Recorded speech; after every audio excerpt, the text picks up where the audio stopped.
You know, I said over and over that I owe my whole life to Kurt, you know, and my parents surely grew up really humbly, and then we grew to do a lot of stuff and everything because we worked hard, all of us, and they wouldn't have had it any other way. I mean, gosh, they would have really given me a hard time, but I love the industry, I love its people, you know, from the standpoint of the people are great neighbors, they're faith-based, they're good people. That's all there is to it. They're craftsmen, they're smart, they're productive beyond belief.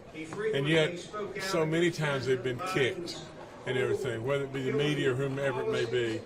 And so it was really heartwarming to me to see the President of the United States stand up for him. And that was really great. And he's my buddy, and I love him, and I really think that we're on the pathway to really doing something good. And I think that's the biggest thing. Is a lot of people, they just want it back home. They want everything back home. There's been so much, obviously, in the media of tariffs and cuts. For right now, I know there's a lot going on. What can you tell people? Well, people got to understand that the tariffs and cuts, they have every right to be concerned. It's only fair. I mean, let's just be fair. All of us are concerned and everything.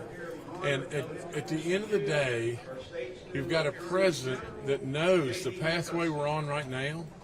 If we continue on this pathway, it is going to cannibalize us. I mean, $37 trillion worth of debt.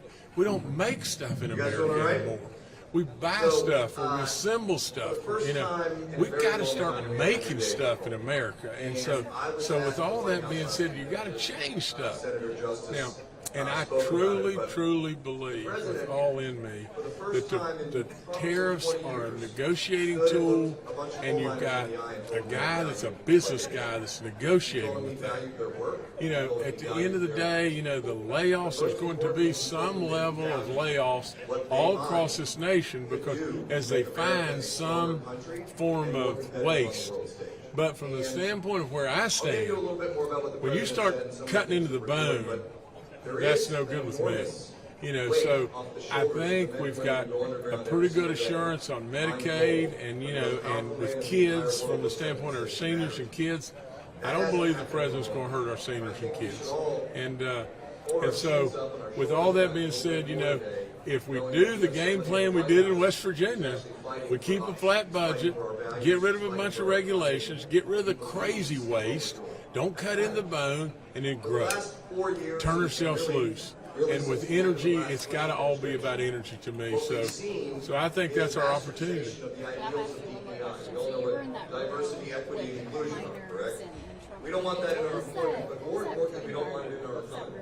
Well, And what the federal government has done has tried to be perfectly honest, the room was phenomenal. You know, because you've got a backstage and side stage and everything of all those coal miners. And you know what they've gone through, and they go through every day.